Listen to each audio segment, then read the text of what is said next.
In this week's reading, I learned various ways that authors refer to deaf people, the characteristics needed to be an interpreter, and the importance of learning about cultures, including my own. In reading Between the Signs, the author refers to the deaf culture with capital D, deaf, and lowercase deaf as someone with audiological hearing loss. In You Want to Be an Interpreter, Chapter 1, I learned that there are many ways that deaf and hard of hearing people self-identify. They may call themselves deaf with a capital D, referring to themselves as part of the community.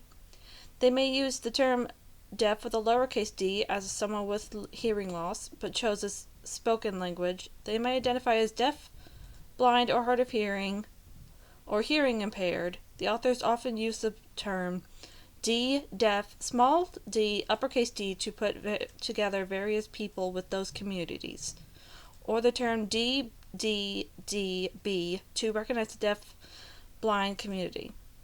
As for being an interpreter, if you want to be an interpreter, there was a lot of discussion about skills and characteristics needed to be an interpreter.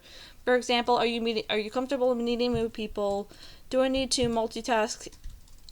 Do I multitask well, and am I flexible? Am I a lifelong learner? The book describes some common interpreter characteristics, things as self-confidence, flexibility, and whether I'm flexibility, the ability to be respectful, commitment to lifelong learning, education, knowing whether I'm an introvert or extrovert, plus the ability to be realistic.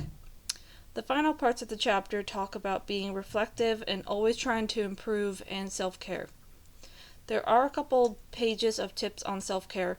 The author suggested I keep a journal. I enjoy the thought of having another journal to write down my thoughts.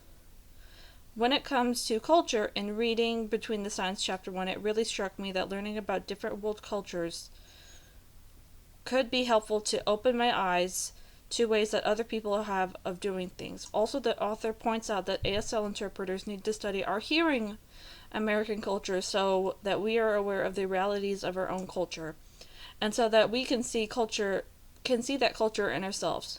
Too many times we are blind to our own culture. It is, quote, normal to us and becomes invisible. She concludes that the culture is the context we use to understand things, and so we must understand our culture and others. And You Want to Be an Interpreter, the author talks about the importance of being both multilingual and multicultural. The book talks about ethnocentrism, which means that I think my culture is the norm and the best, and trying to avoid this mindset. The book gave a link to an ethnocentrism site, and it doesn't work. I downloaded an ethnocentrism test, and I don't know how to evaluate the number I got. Hopefully I can be aware of my own ethnocentrism.